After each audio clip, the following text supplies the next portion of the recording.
a system of price controls for the nation's grocery stores, modeled after the most successful wartime regulations in the food field, will shortly be put into operation by the Office of Price Stabilization.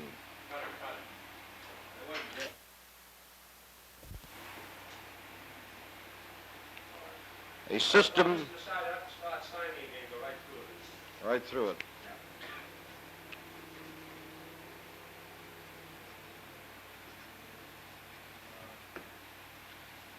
A system of price control for the nation's grocery stores, modeled after the most successful wartime regulations in the food field, will shortly be put into operation by the Office of Price Stabilization.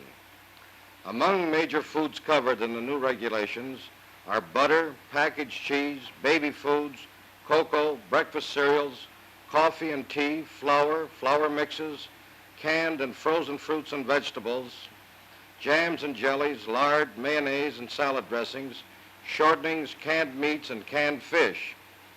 In all, more than 60% of food purchases in the nation's 560,000 retail stores are covered. The new regulations are issued to take these foods from under the control of the general ceiling price regulation and put under the specific or tailored regulations. Major grocery items not covered are fresh milk and cream, fresh meats, bread, fresh fruits and vegetables, sugar, ice cream, and other items that will be covered by other regulations. This is our first big move in the food field since the General Freeze Order. It affects a big chunk of food items for which the American family spends more than $20 billion per year.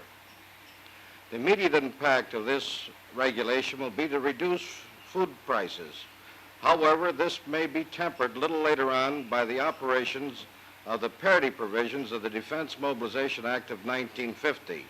If some of the food items that are now below parity increase towards parity, this will result in a reduction, in an increase of these originally reduced prices.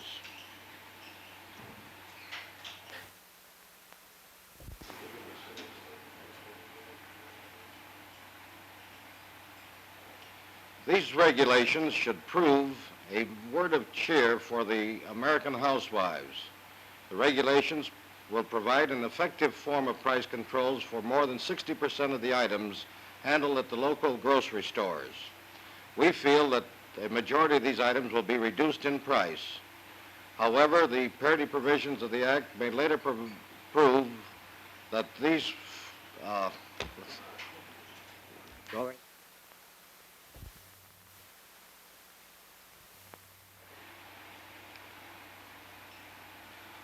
These regulations should prove a cheerful message for the American housewife.